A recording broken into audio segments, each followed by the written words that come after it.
Hey, this is Jason Charles Miller, and you're watching Takamine Showcase 2022.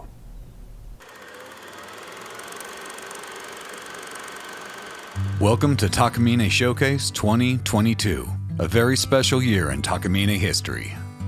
It all started back in 1959 with a small, family-run guitar workshop in central Japan located at the foot of Mount Takamine.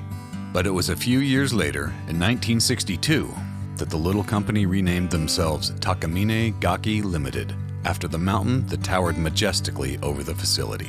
By 1968, Takamine had 60 employees and became regarded as a leading builder of classical guitars and mandolins. That year, luthier Mas Harade joined the company and introduced a series of innovative design and manufacturing methods that allowed Takamine to produce better instruments than ever.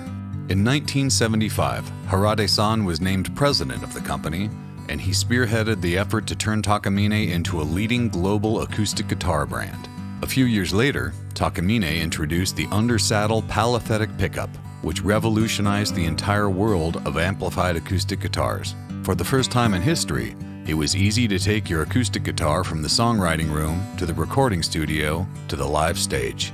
There have been many more Takamine innovations over the years, like split saddle bridges, allowing for better intonation on acoustic guitars, interchangeable preamps that let musicians easily improve the sound quality of their guitars, laser inlay work that resulted in remarkably intricate yet precise designs, factory-built G-series instruments that allowed a wider range of musicians to get into the great sound and stage-ready performance of Takamine than ever before.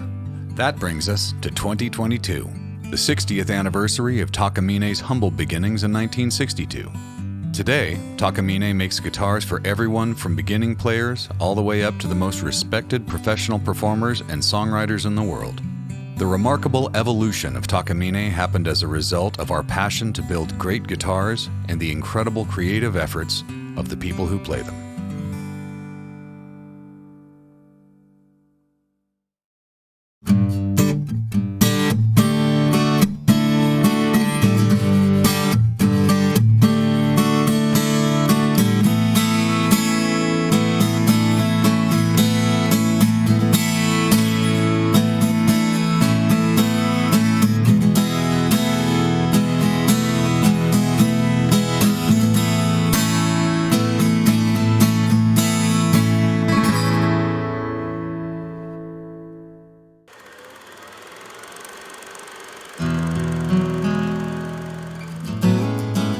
Takamine Pro Series guitars are handcrafted by our master luthiers in Japan. You'll find a wide variety of Takamine's handmade guitars in the Pro Series 3. This series includes everything from dreadnoughts to NAX shapes to smaller-bodied New Yorker guitars. All of the Pro Series 3 models offer a solid cedar top, sapele back and sides, and a great-looking concentric ring rosette. It's easy to see why Pro Series 3 models are among the top-rated guitars made by Takamine. Enjoy these great Pro Series 3 demos by our friends Jake Allen and Mark Blasquez. Hi, I'm Mark, and I want to show you this cool guitar, Takamine's P3NY. Small-bodied guitars have made a huge gain in popularity these days due to their ease in recording and comfort while sitting and writing songs. This little New Yorker-sized model is a great example from the Pro Series 3 guitars. Let's give it a listen.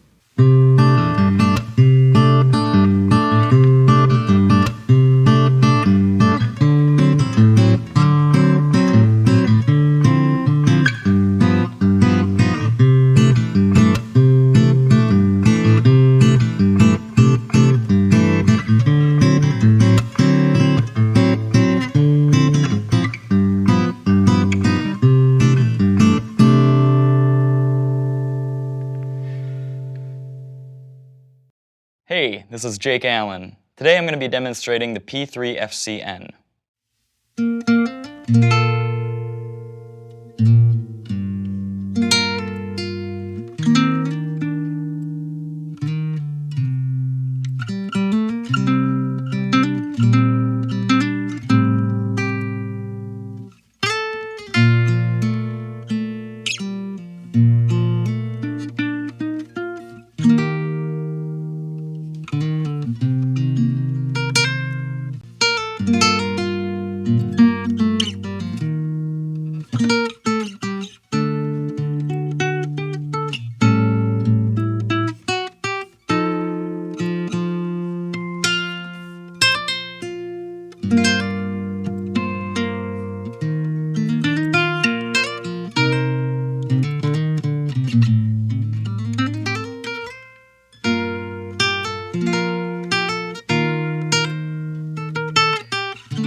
so much. It's that cliche of like an instrument becoming an extension of your writing sort of thing. It's just the thing that I go to. Like, I've had a couple of periods in the last year where I'm just feeling flat songwriting wise, and the state of the world and whatever. It's weirdly either great for being creative or it completely kills your motivation. And it's like, yeah, I've been kind of dealing with that recently, but I always write something on that guitar, which I can't say for anything else. Like, I don't know, I've written, it's hundreds this year, hundreds of songs on that guitar. I have to put the looks last, obviously, as helpful as they are. It's like finding someone that you love, right? It's like the looks are just a bonus. Like, I feel like I'm in love with her. She just happens to be really good looking. But they're so hard to pick between the tone and the playability. Different types of playability will change the way you write. So I'm not mad at a guitar that doesn't have amazing playability, because those restrictions can really help create something else. It's like, I'm a big fan of obstacles, and I didn't want this guitar to be, I know it sounds stupid, but I didn't want it to be super, super light on the fingers and too easy, because my relationship with acoustics in the past was that I wrote better on things that I had to find my way around more. So I probably would say the tone is the most important, because, I mean, as long as it's unique, that's good. If it has its own character, that's very important. And then for me with this guitar, the most important thing was being able to sound great mic'd and also plugged in. Because like, I do want to take that feeling that when I was writing the songs and what burst the songs onto the stage and onto a recording, and still have people experience that authentic sound of the guitar. So probably the most important thing. It's so hard. The thing that I say all the time and I constantly repeat myself with is it is just organic. It's like mixing with balanced headphones. Like, you need to capture everything on an even scale. So like, it doesn't have too much of anything. That doesn't mean it doesn't have character, because it does. It just means that you're not suffering from, there are some restrictions I could deal with, but I couldn't deal with the boominess of a Dreadnought, or, me with electric guitars, I'm not a fan of the brightness that comes from a maple. I always like rosewood, and it's that kind of thing. It's balanced and it's organic and it's real. And the amazing thing about it is that it does, like, I've had people say to me, because it's smaller, is it a struggle getting it to project good tone? Is it smaller? Is it less? And it's just such a myth. It's such a myth. It's really amazing at projecting. It sounds big, and it's so present, and it's captured amazingly on stage and on records, and you would not know. Well, to the people who think that a smaller guitar means a reduction in tone, you wouldn't know that it was a smaller bodied guitar. It depends. Every song, every album, I'm working on a lot of different things at the moment, and it just depends on what I'm looking for. I like being able to play with the different things you can get from it. So I'm a big fan when recording acoustics. Like, I really want to capture that acoustic sound, but you've got so many things that make that up. That you've got, the woodiness and the body and the presence and the roominess of a guitar. So like, I do both, actually. I often do something that I learned from Pete Thorne, actually, when we were recording my first album, which was like panning pretty hard, like recording one acoustic direct in, and you get something from that, and then recording with a mic and panning it to the other side, and then you get this weird blend where you've got the same guitar producing two different sounds, and it creates that richness. So like, I am doing both, but it's because you can, and it's because I'm self-indulgent and want it all.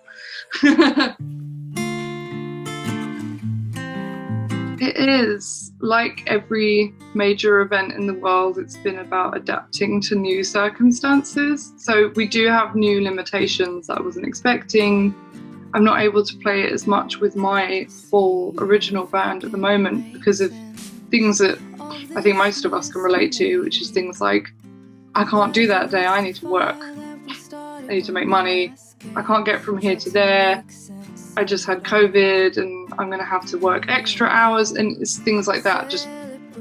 It's just an unfortunate fact of the times we're living in. I am really fortunate that I've joined a band called Rosie, and we are gigging a ton, which is really exciting. And I joined the band first and foremost as a guitarist, which is not something I've done for a really long time. So after the pandemic, being shut away, being like a songwriter and in a bubble and whatever, and then it's like, get on stage and rock your dick off. And I'm like, okay. And it's been really fun, and I feel very, very fortunate and grateful to just have the opportunity almost to just like vomit all of the energy I had over those 2 years that had been pent up and not going anywhere. So a bit of both, I think. I'll be there in... Such a fun question, because you know how polarizing it is. Every artist seems to have a super extreme view, one or the other.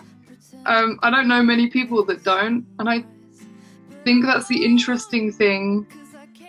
I have to say, being in the arts, it's like, you know, Nina Simone said this, like, if you're not using your art, don't quote me, I can't remember the exact quote, but she basically said, if you're not using your art for a vehicle of change, then why are you doing it?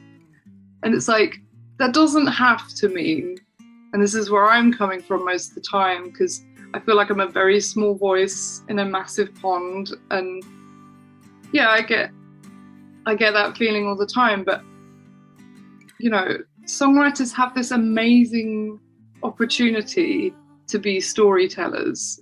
It's part of our job to reflect pop culture back at itself like a funhouse mirror, and either say exactly what's going on or make fun of it or satire or whatever. Like, we are in this unique position that nobody else is in, where we can just reflect what's going on back at everyone. We can shine a light on it. We can just tell the story. We can do whatever. Like, even if you're talking about emotional things, relationships or mental health or the environment or whatever, like, it is important to do this because we as a society go to the arts to relate and to understand and to process and to cherry pick bits of information and take what we want and leave what we want. Like, I don't know what I would write about.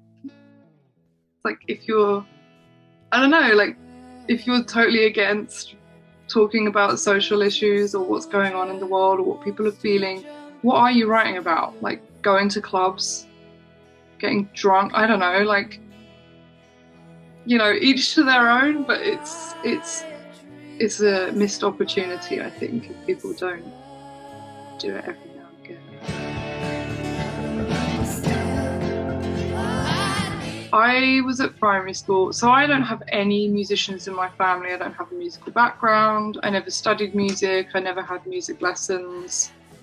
I have zero theory knowledge. I'm a complete Luddite when it comes to anything like that. I just, from the beginning of my life, gravitated to music and instruments and making things and painting on things and whatever it was that I could do. And yeah, my mum just had a handful for the first few years of my life until she realized that she could stick something in front of me like a piano or a guitar and I just occupy myself for hours. So I think that's just it. I don't remember a time where I wasn't focused on that. But I think properly started to focus on guitar and playing it when I was about, maybe not even 16, more like 17, 18. So it's been about 9 years properly playing it, but I had a very on-off relationship with it because I have zero attention span. Basically, it was like, oh, guitar is nice. What's a cello like? What's the violin like? Flute sounds fun. It's like, lots of stuff.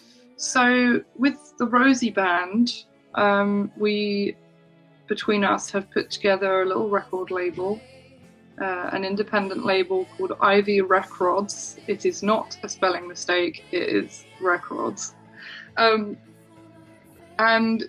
kind of the intention was not just to give ourselves a platform to release music on, because it's always a good idea, I guess, to do that these days, but also in the hope that we can, because we are all big fans of music and big fans of, especially I've tried to find a way for a while of people like myself making things at home and not having the privilege of nepotism or major financial injections from my parents, you know, stuff like that. It's like, it's hard when you have ideas and you have creativity, but you might not have the band, you might not have the finances, you might not have the facility.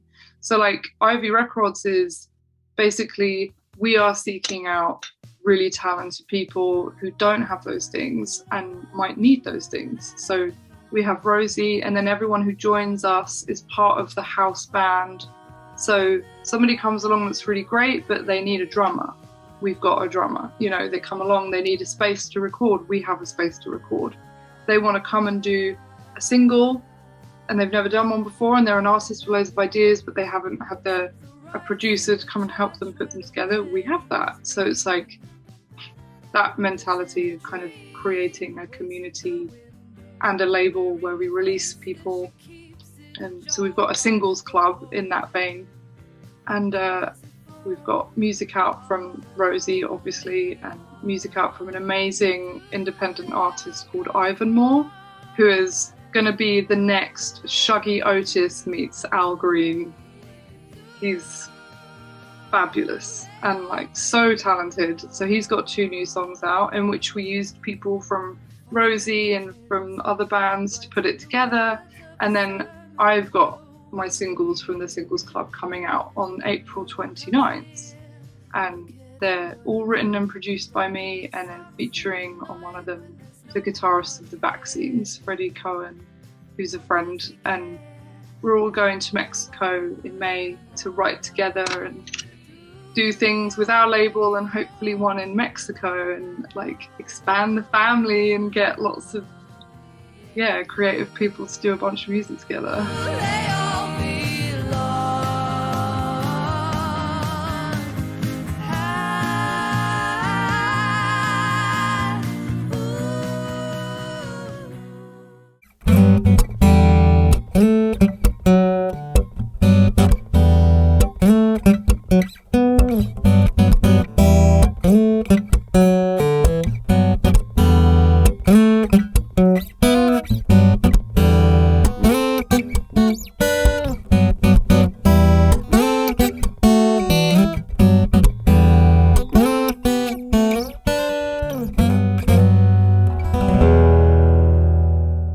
Hey, I'm Wiley from Sacred Reich, and welcome to the Takamine Showcase.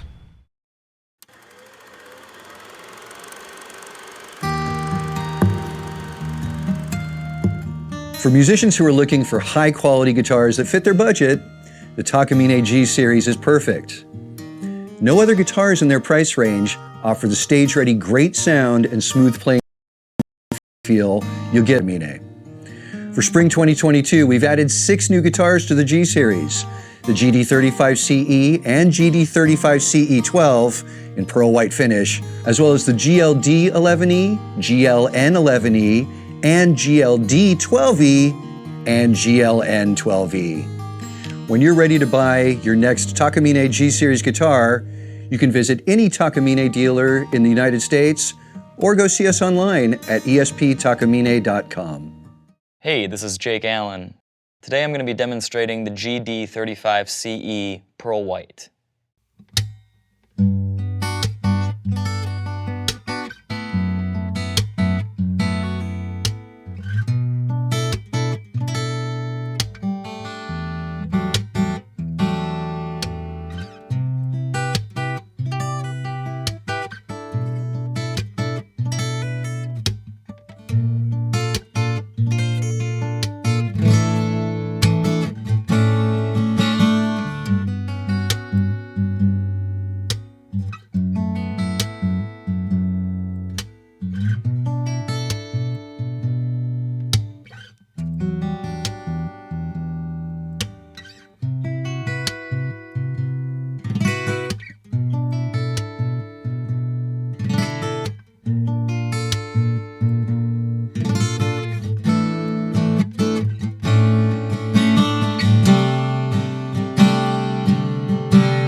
Hi, I'm Mark, and I'm here to demonstrate the Takamine GLD11E and GLN11E.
Hi, I'm Mark, and I'm here to demonstrate the Takamine GLD-12E and GLN-12E.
I was there when you needed to cry. I never knew a friend could be so small and have a heart just as big as the moon. You know I can't stop you from growing up. I just wish that it wasn't so soon. Through the years, the sorrow, the joy that we borrow, the tears that we share with the rain. Oh, today, tomorrow, forever I'll follow your trail. Just call my name.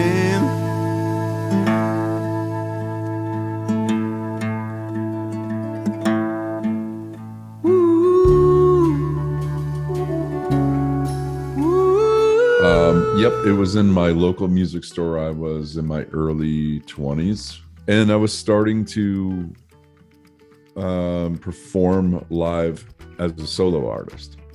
And so I was looking for something that, you know, I could plug in and it would sound decent. You know, the guitar I had did not sound good plugged in. And so I went to my local music store and I saw this guitar. I couldn't reach it. It was too high up. But I liked the look of it. It was a Dreadnought. I think it was the EAN 10C, but that was my first one. I remember distinctly when I first pulled it down, or when I had the store manager pull it down from the shelf.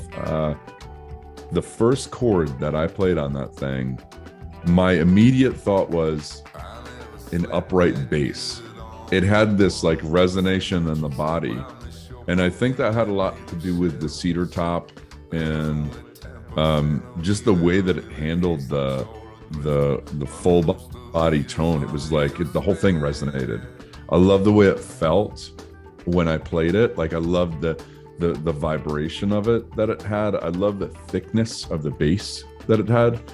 And I loved the playability of the neck. I thought the action was really, really perfect for me. And so I immediately connected with that one. And it wasn't the most expensive model, you know, of guitars. There was plenty on the shelf, and the manager was like trying to sell me on the other ones. He's like, well, yeah, try this one. Like, I don't think so, dude. I think this is it, man. You know?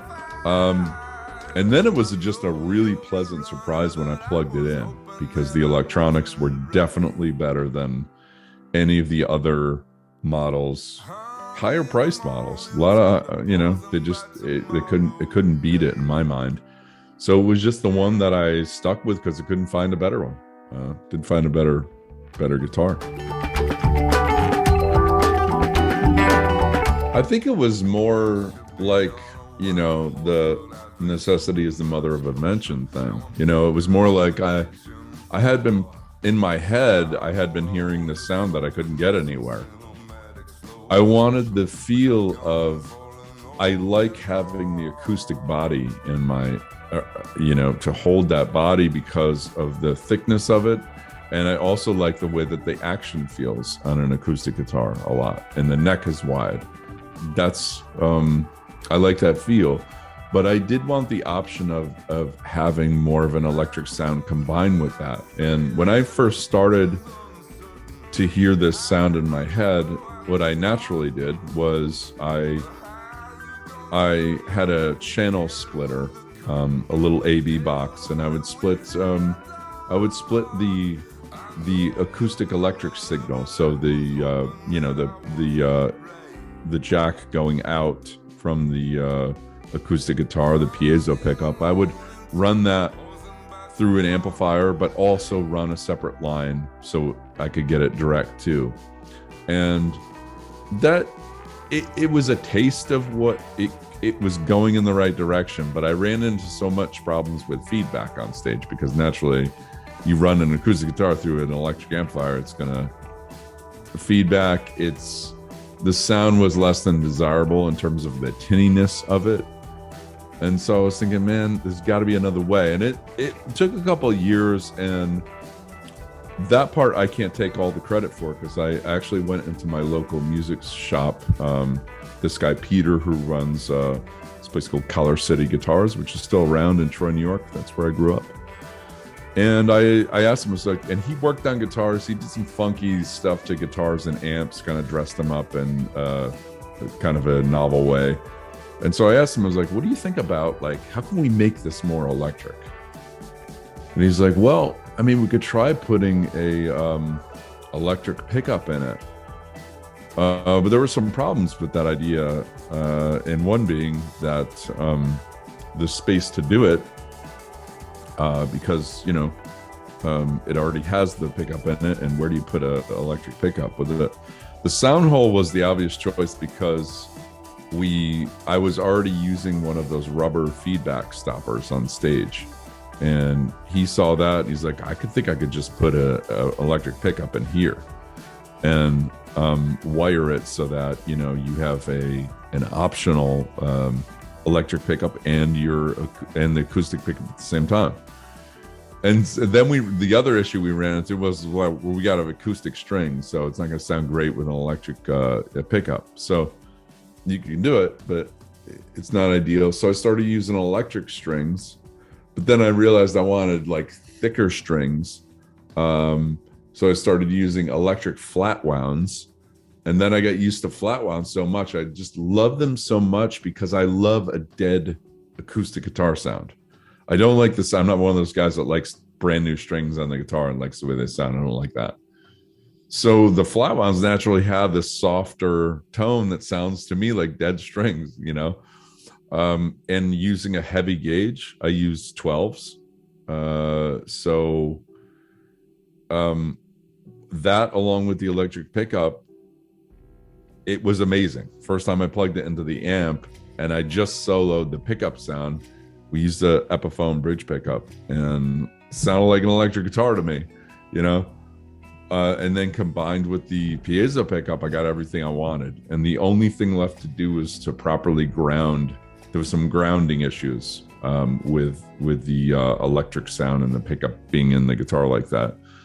So we adjusted that, and the rest is history. I mean, that's been my sound. And I can't believe, to my knowledge, I'm the only one who has that modified version. And I mean, to me, it was just natural. Like I wanted that sound together. And I've seen things that were in the direction of that people have created, but to my knowledge, there's nothing that sounds like that I got, Your angel doesn't work for free. Yeah, it didn't start out that way. It started out because every single guitar I play that has the cedar top like this, this is probably my 5th tack right now, but it develops this hole right here. It starts there. It's just from the way that my hand hits on the guitar, my pinky basically coming down on it after set after set. It starts to develop that hole, and the problem was, like, it got so big that when my hand would come down, my pinky would get like stuck in there sometimes, you know, for a second, and it was so annoying. I'm like, come on, man. So I put a little piece of duct tape on it, on that hole, just so that wouldn't happen, just a little fix. And I was looking at it with that little piece of duct tape on it, and it just looked really off to me. I didn't like it. It just looked ugly, you know? So I was about to go on tour, I think, to Europe. And I went into the hardware store and I bought all these different colored sets of duct tape. And my girlfriend at the time was perplexed, like, what are you doing with all that? And I'm taping up like I'm going into battle, you know?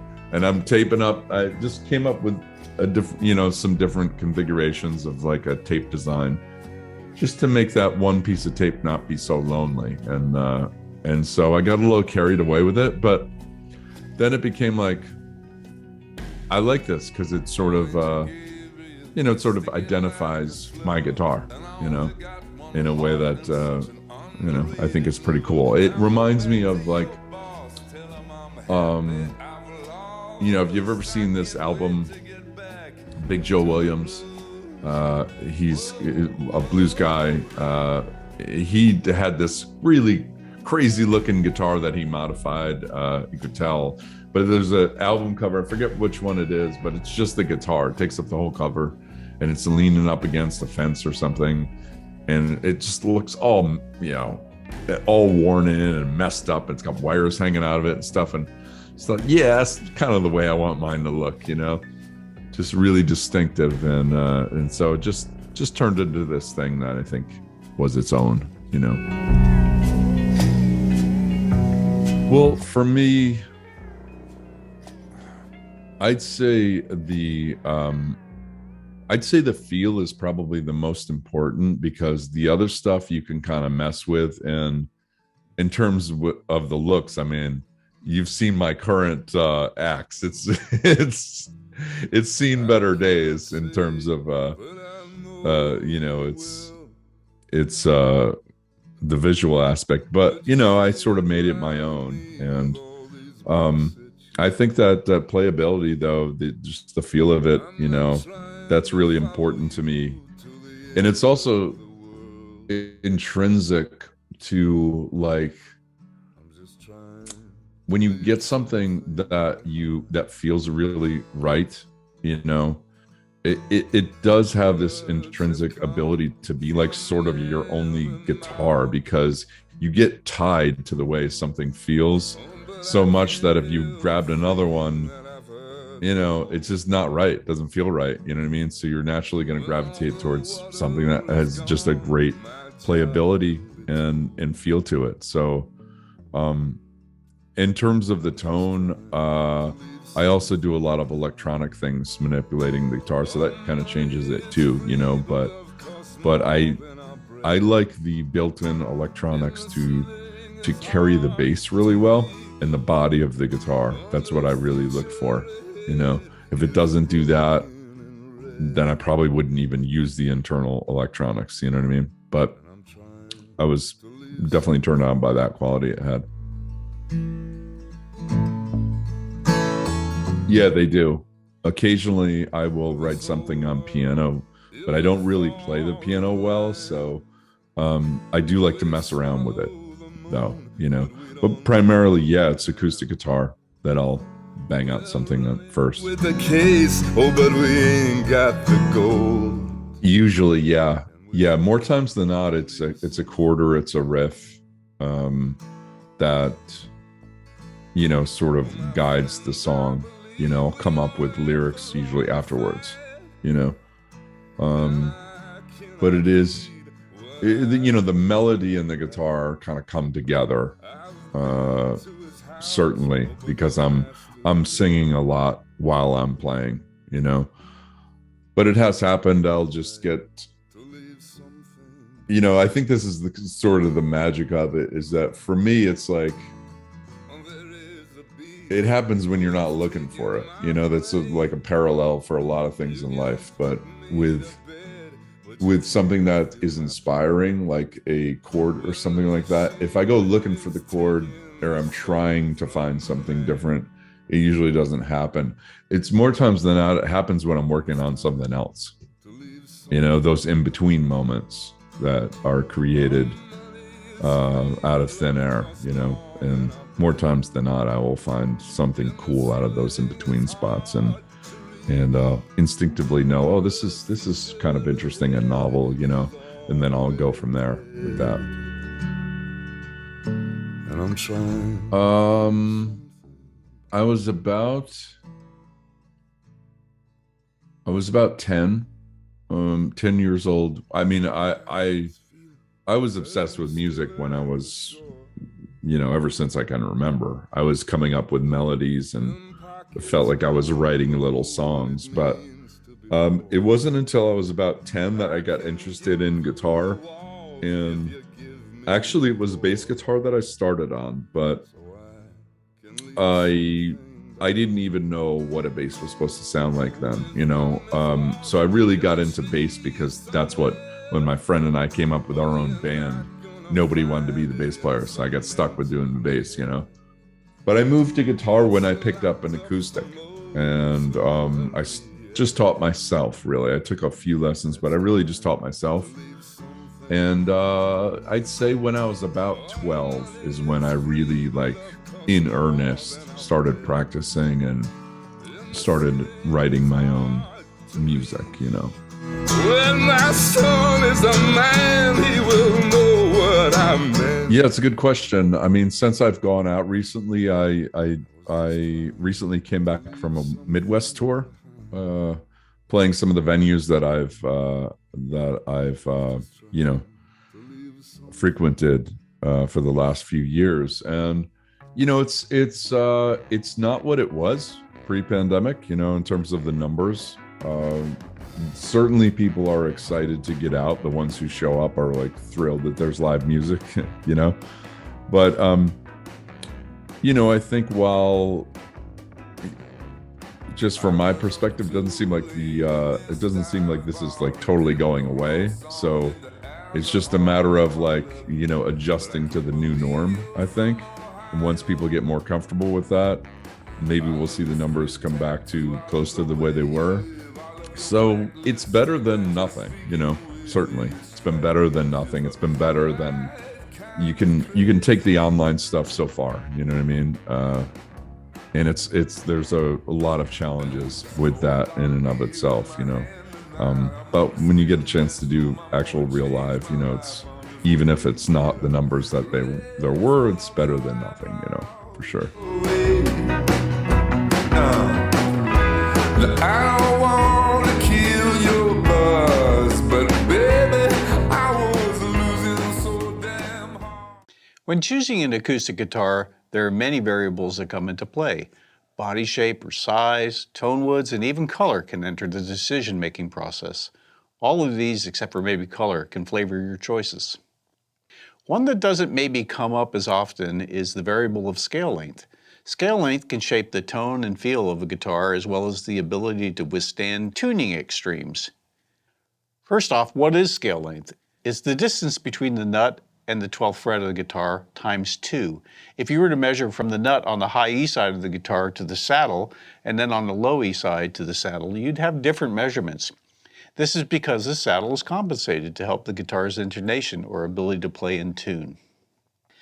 Takamine typically has 3 scale lengths: 650 millimeters for a nylon string guitar, 644 millimeters or long scale for a steel string guitar, and 630 or short scale for a steel string guitar. Scale lengths for all of our guitars are listed in the product specs on esptakamine.com. So how does all this affect the guitars? Well, in a word, tension. A short scale guitar will have less tension than a long scale guitar with the same set of strings. It usually takes less tension to get to pitch on a short scale guitar than on a long scale. When it comes to tone, lower tension is generally a warmer, softer, less abrupt sound, while the higher tension results in a snappier, brighter sound. Let's give a listen to the difference here between the long scale P4 DC and the short scale CP6 SS DC.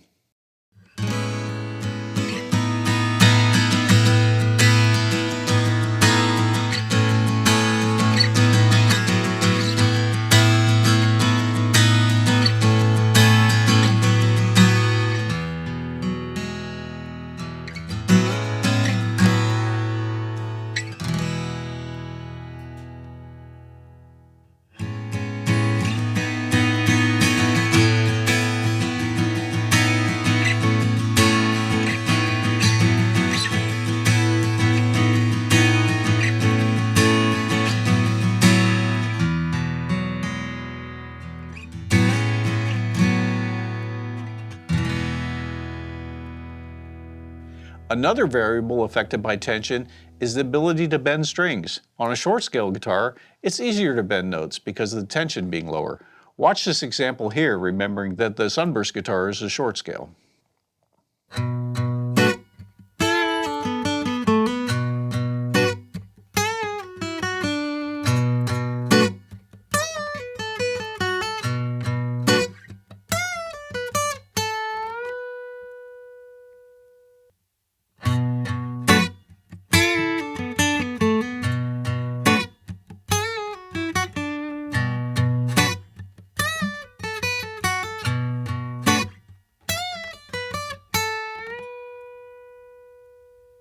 Lastly, tension changes the guitar's ability to be able to tune low. If a guitarist routinely tunes down, the higher tension of a long scale may be a better option, as the long scale will hold tension better at a lower tuning and not sound flubby, whereas a short scale guitar can have tuning issues and difficulty achieving a solid note. Let's listen.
Nylon string guitars are built to a longer scale length because the tension is low to begin with. On a nylon string guitar, or steel string guitar for that matter, you can adjust the string tension by changing the tension of the string set.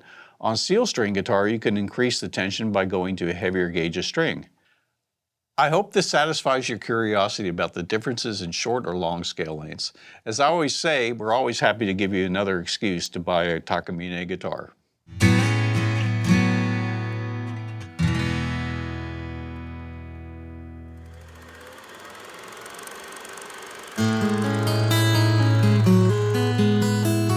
Let's take a look at the Takamine Legacy Series. You can think of these guitars as a best-of collection of Takamine models through the years. They rank among the most popular guitars we've ever made, and they get used for every style of music, from pop and rock to country to folk and more. One of the best of these handcrafted guitars is the Alcoa EF508KC, a guitar that sounds as sweet as it looks. If you want to get your hands on one of these Legacy Series Takamine guitars, go to any Takamine dealer in the United States or go visit us online at esptakamine.com. Hey, this is Jake Allen. Today I'm going to be demonstrating the EF508KC.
Thanks for watching the Spring 2022 edition of Takamine Showcase.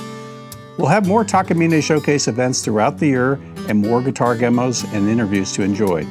You can get your next guitar from any of our fine Takamine dealers in the USA or from our web store at esptakamine.com.